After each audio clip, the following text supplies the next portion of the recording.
আসসালামু আলাইকুম। দর্শক, সত্য তো যেকোনোভাবেই যেকোনো উপায়ে যখন তখন অনেকের মুখ থেকে বেরিয়ে আসে। সেটি আবার প্রমাণ করলেন সরকারের তথ্য এবং সম্প্রচার উপদেষ্টা নাহিদ ইসলাম। তিনি কয়েকজন বিদেশি অতিথির কাছে বুধবার যে মন্তব্যগুলো করেছেন তার মধ্য দিয়ে তার বক্তব্যে অনেক ধরনের প্রশ্ন তৈরি হয় এবং একই সঙ্গে সরকারের কিংবা সমন্বয়কদের, ছাত্র সমন্বয়কদের যে বিশেষ উদ্দেশ্য সেটিও স্পষ্ট হয়ে ওঠে। বুধবার সচিবালয়ে ব্রিটিশ গ্লোবাল পার্টনার্স গভর্নেন্স প্রতিনিধি দলের সদস্য চিলির সাবেক সামাজিক উন্নয়ন মন্ত্রী জর্জিও জ্যাকসন সংস্কার এবং নির্বাচন প্রসঙ্গে নাহিদ ইসলামের দপ্তরে দেখা করে সেখানে কিছু প্রশ্ন করেন এবং প্রশ্নের উত্তরে নাহিদ ইসলাম বলছেন, একটু খেয়াল করে শুনুন। তিনি বলছেন যে দেশের রাজনৈতিক দলগুলো চাইছে দেশের সংস্কার রাজনৈতিক সরকারের অধীনেই হোক, তাই তারা বর্তমান অন্তর্বর্তী সরকারকে ব্যর্থ প্রমাণ করার চেষ্টা করছে। তিনি বলেন, শুধু তাই নয়, রাজনৈতিক দলগুলো সংস্কারের পরিবর্তে নির্বাচনকে বেশি প্রাধান্য দিচ্ছে। আরও একটি এর চেয়ে গুরুত্বপূর্ণ অংশ রয়েছে, আমি সেটি বলছি এবং সেটি সম্পর্কে তাদের যে গভীর আমরা চক্রান্ত বলবো, ষড়যন্ত্র বলবো নাকি উদ্দেশ্য বলবো ঠিক জানি না, তবে সেটা আমি পরে বলছি। এই যে অংশটুকু বললেন যে দেশের রাজনৈতিক দলগুলো বর্তমান সরকারকে ব্যর্থ করতে চাইছে, প্রথম প্রশ্ন, তাহলে কয়েকদিন আগে যে আমরা দেখলাম ডক্টর ইউনূসের আহ্বানে জাতীয় ঐক্যের সৃষ্টি হলো, সেই ঐক্য কি তাহলে গড়ে ওঠেনি? এটি কি কেবলই একটা নাটক ছিল? জাতীয় ঐক্যের কথা বলে তাহলে এরকম ঢাক ঢোল পিটিয়ে সবাইকে জানানো কেন হলো যে জাতীয় ঐক্য গড়ে উঠেছে ডক্টর মোহাম্মদ ইউনূসের নেতৃত্বে? জাতীয় ঐক্য যে গড়ে ওঠেনি সে কথা আমি আপনাদেরকে এর আগে বিশ্লেষণ করে জানিয়েছি।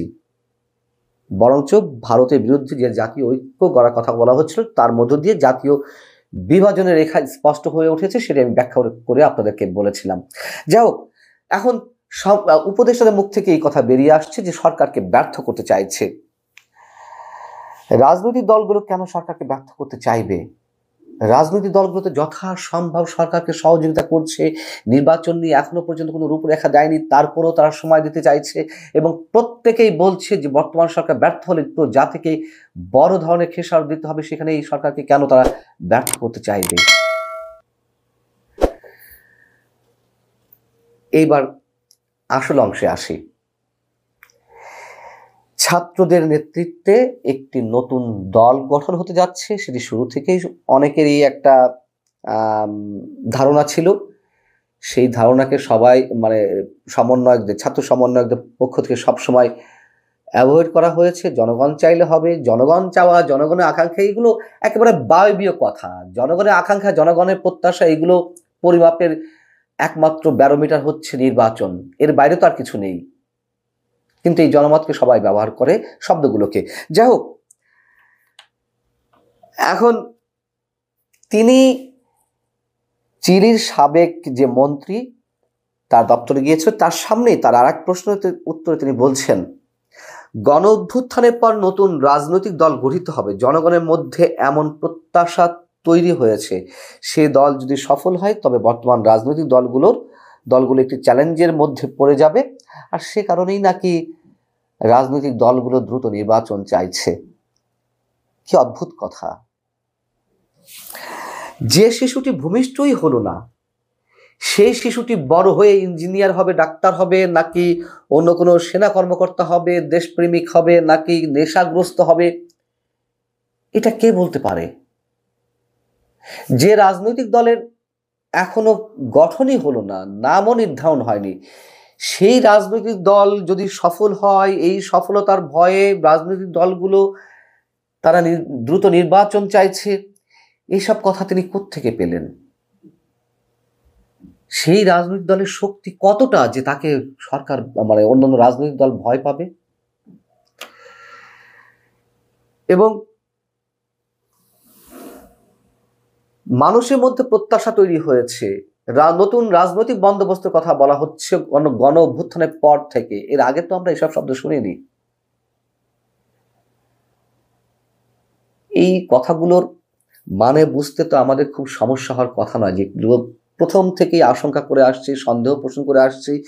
নির্বাচন এত সহজে দেয়া হবে না, রাজনৈতিক দল ছাত্রদের নেতৃত্বে যেটি গঠিত হচ্ছে সেটি কিংস পার্টি আকারে বাংলাদেশে গঠিত হতে যাচ্ছে, নতুন একটি কিংস পার্টি। এবং সেই কথাগুলোই তো স্পষ্ট করে দিলেন নাহিদ ইসলাম। সরকারের একজন উপদেষ্টা মন্ত্রী পদমর্যাদায় যিনি বসে আছেন, তিনি নতুন দলের পক্ষে সাফাই গাইছেন। এবং এই ছাত্র সমন্বয়কটা সবসময় বলে আসছে যে বৈষম্য বিরোধী ছাত্র আন্দোলনের সঙ্গে নতুন রাজনৈতিক দলের কোনো গঠন নেই, কোনো সম্পর্ক নেই। তাহলে সেই দলের পক্ষ থেকে অন্যতম ছাত্র সমন্বয়ক হিসেবে কেন নাহিদ ইসলাম এই কথাগুলো বললেন? নিশ্চয় বেরিয়ে এসেছে, বুঝতে পারেন তিনি কথাগুলো কোন লাইনে বলছেন। নতুন দল গঠন, সেই দলকে পরিচর্যা করা, নির্বাচনে বিজয়ী করা, সে যেভাবেই হোক, এই কথাগুলোই কি নাহিদ ইসলামের মুখ থেকে বেরিয়ে এলো? এর আগেও বলেছি, সবাই বলে, শুধু আমি কেন, এইভাবে কোনো নতুন দল গঠন করে কিংস পার্টি হিসেবে কোনো দলের আত্মপ্রকাশের মধ্য দিয়ে সেই পার্টি কখনোই জনগণের আস্থা অর্জন করতে পারে না, কোনো অবস্থাতেই না। এবং ইতিহাস থেকে আমরা কখনোই শিক্ষা গ্রহণ করি না, সেটি আবারও ছাত্র সমন্বয়করা প্রমাণ করে দিচ্ছে। যেমন আমরা আওয়ামী লীগের ক্ষেত্রে বলেছি, আওয়ামী লীগ ইতিহাস থেকে কোনো শিক্ষা গ্রহণ করেনি, তার জন্যই দলের এই অনিবার্য পরিণতি। ছাত্র সমন্বয়করা কেন সেই পথে যাচ্ছে? আমাদের সামনে সম্ভবত একটি ভয়ঙ্কর সময় অপেক্ষা করছে। যে যায় লঙ্কায় সে হয় রাবণ। তারা ক্ষমতার অংশীদার হয়ে আছে, ক্ষমতা কুক্ষিগত করতে চায় যে কোনো উপায়ে। এটাই কি তাদের মূল উদ্দেশ্য? এবং উপদেষ্টারা, সরকারের বিভিন্ন পর্যায়ের উপদেষ্টা, কখনো 2025, কখনো 2026 এরকম নির্বাচনের সম্ভাব্য তারিখের কথা বলছে, তাদের নিজস্ব মতামতের কথা বলছে, এবং পরবর্তীতে তাদের এসব কথার বিরোধিতা করছেন সরকারের অন্য কোনো উপদেষ্টা অথবা আমাদের প্রধান উপদেষ্টার প্রেস সেক্রেটারি। তার মানে কি বোঝা যাচ্ছে? বোঝা যাচ্ছে এটি যে নির্বাচনের রূপরেখা নিয়ে উপদেষ্টাদের অনেকের মধ্যে অস্বস্তি কাজ করছে। তারাও চাইছে এটি নির্বাচন দ্রুততম সময়ের মধ্যে হোক, কিন্তু নাহিদ ইসলাম, আসিফ মাহমুদ বা মাহফুজ আলমদের যে খায়েশ, যে টার্গেট, যে লক্ষ্য, তা তারা বাস্তবায়ন করবেই। কিন্তু উপদেষ্টা কেন হঠাৎ করে তারা চুপ মেরে যাচ্ছেন? কিসের ভয় তাদের? আল্লাহ হাফেজ, ভালো থাকুন সবাই।